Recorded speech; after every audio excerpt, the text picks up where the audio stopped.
Oh, the dude is over there. Oh. Hey! Things. I'm gonna go ahead and look around for a minute. Just for a minute, though. I see something. So I'm gonna go for it. Although I'm not entirely sure how far I can really go in this game. In terms of, you know, exploration and such. Oh, I can! Whoa! I'm surprised and elated by that. That's good. Thing over here? No. How about over here? Give me things? Give me things.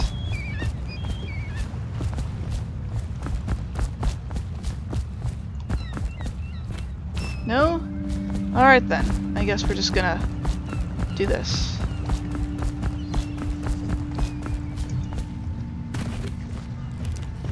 Oh, can't go that way. Can't go that way.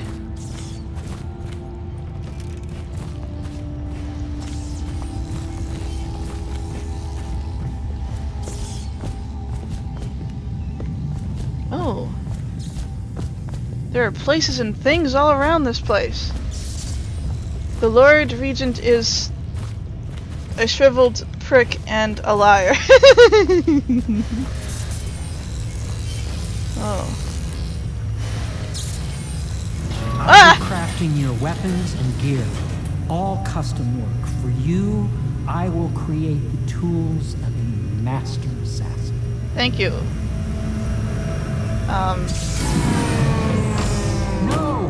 This cannot happen now. The tank of whale oil is running. Whale oil?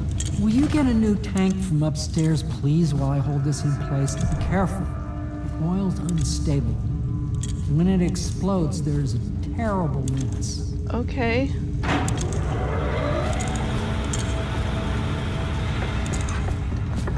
Oh. Map. Vice. Ah! What's this? A second solution. Excerpt from a series of newspaper articles from prominent natural philosophers by Pierre Joplin. It is through of no fault of my own that the advertisement has expressed a preference for Scovier's elixir over my own formula. So is Pierre's remedy. A name I did not choose if you must know the truth. The public has spoken its usual message of idiocy, spending their coin as a means of selecting Sokolov's formula over mine, which I believe to be equal if not superior. Much has been made over the popularity of these concoctions as means of resisting this remarkable new plague. I say remarkable because this new strain works with the efficiency we have not seen in the history of the Empire. This plague, now making its way to the city of Dunwall, is unrivaled in its effectiveness. I have studied it within the blood of these so afflicted, and it is nearly perfect, elegant, in fact. And while it is true that Pierre's remedy and Sokolov's elixir are known to protect the body against the plague equally, my own has its properties not fully understood, which relate to the mind itself and the spirit. And it is in this way that my formula wins out. Here is where one should pay attention to the contest, for you see, Sokolov's elixir, with its emphasis on the brute animal body, is a crass goo better suited for livestock. The subtle and secret variants in the key ingredients making up Pierre's remedy ensure that it works on the higher functions that separate humankind from the mindless blue-jawed hayfish swimming in the Wrenhaven River. So basically he has the blue potion that, Pierre, we will not sign off on these purchases. A bag of powdered crystal, TV and ore? What's wrong with these metals and crystal? King Sparrow feathers? If you need feathers, sacrifice your own pillow. Maybe at the academy everything you needed was paid for by a tariff and handed out willy-nilly, but this is my bar and what's left of it. Or what's left of it. And we're operating on a budget. We're running low on oil, food, elixir, building materials, and everything else, so you've got to slow down. While I'm footing the bill, I will not approve your purchases unless they're absolutely required. Or copper wire or special herbs. If you need those things, go out and scavenge them. Half the city's in ruin, so no one's going to miss any of that old crap you seem to need. Ooh. So basically, he does the magic potion, and the other guy does the health potion. I don't need that, really. Jellied eels. Oh, I can read both of these. Excerpt from Manual on the City Watch Procedures. Commissioned by the Lord Regent and the face-off of growing the plague the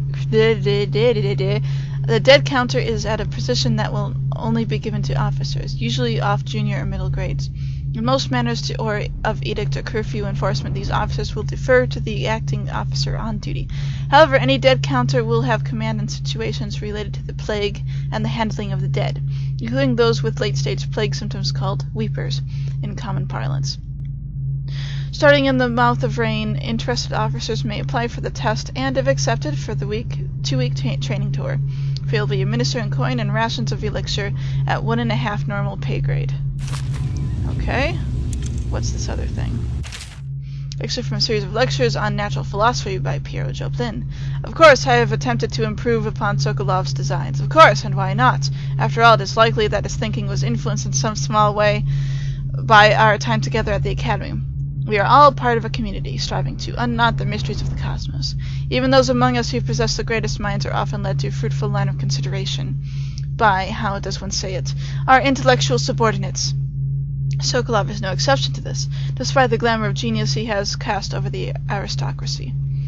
And farther, it is true that many of my experiments have failed. No need to gossip about it, behind my back in your social clubs and in the very chambers of the Academy itself. Great ambition requires risks. You may laugh at now at my door to nowhere, but someday you will not. Your children will likely see it as commonly as you will see the electric lamps lighting our streets at night. But a few short years ago you would have laughed at Sokolov's arc pylon or wall of light.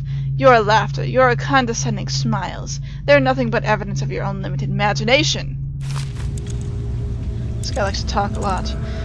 Whale vivisection. Excerpt from the notes of a natural philosopher aboard a whaling ship. Remarkably, each specimen I have had the pleasure of studying during the voyage possessed some minor variance in physiology. On the second leg of the trip, east of Turvia, the crew hauled aboard a female, some 42 inches in length. They estimate she weighed 35 tons, and the ship sat low, rocking side to side, through the night with her thrashing. By candlelight I took her apart, sketching and taking notes. Against her bellowing, I cut into the mass of tentacles around her mouth. What? Whales don't have tentacles. Within I found row upon row of teeth and baleen running along the upper jaw. Through this broom-like structure I assumed she filtered food from the water that was too small to be chewed. Whales don't have tentacles. What is going on? Excerpt from the founder of Greaves Whalehouse by Ebenezer Reeves. Out by the sea, they secured the beast with hooks, with lines cast from the main ship and from the several smaller boats. Buoys keep the whale from diving deep. Once it's caught, a larger hook is driven to the tail, which is used to hoist the creature up through the chute. They moan and bellow for some time as the men get them onto the deck, then lift them onto the scaffolding overhead. The ship adjusts its prow and returns to port and downwall, where the crew works on the great creature, slicing off fattest parts where it still lives.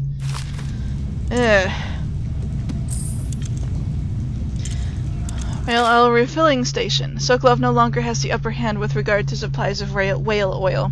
The good admiral has paid for the installation of my own system, which will enable me to work in this place. Excuse me. The oil tank dispenser, when activated, will produce an empty vessel for filling. When the empty tank is held near the oil tank refill pump, the magnetic attractor should take the tank and lock it in the correct configuration. Using the lever will begin the refilling process. Once refilling is completed, the tank can be removed and placed in service. Extreme caution must be used in handling the full tanks. They are quite unstable. The system is sound and well engineered. It appears that the Greaves Oil Company has done something correctly, for once. The Academy teaches that absurd idea that the energy in whale oil arises from the need to maintain life functions at extreme ocean depths. The pressure and the cold are too much to endure without it.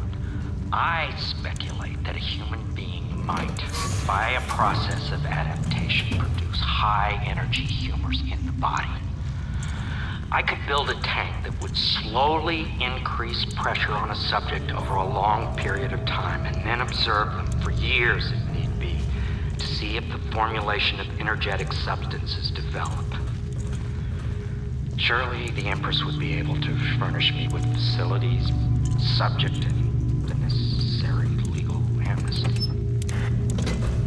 That sounds creepy.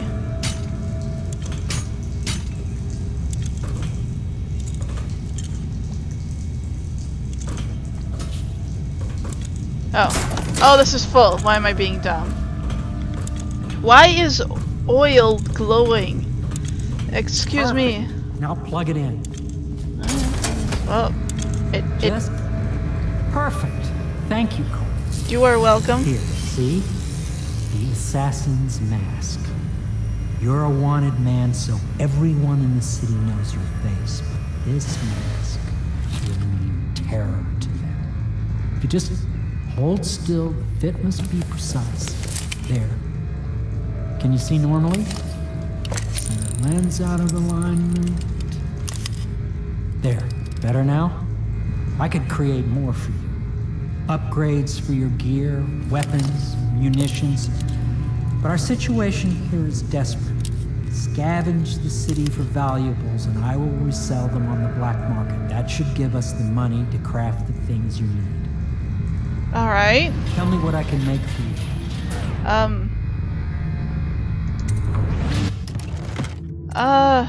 Oh. Okay. Bullets. What is this? A spring razor. Rewire tool. Ooh. That seems cool. Oh wait, upgrades. Crossbow range, reload, sleep dart. Oh. Oh. Magnify your view. Bullet capacity, bolt capacity, grenade capacity. How much money do I have? Oh, I have a good amount. I'm gonna try not to kill people, so how about sleep? And then let's see. Let's see.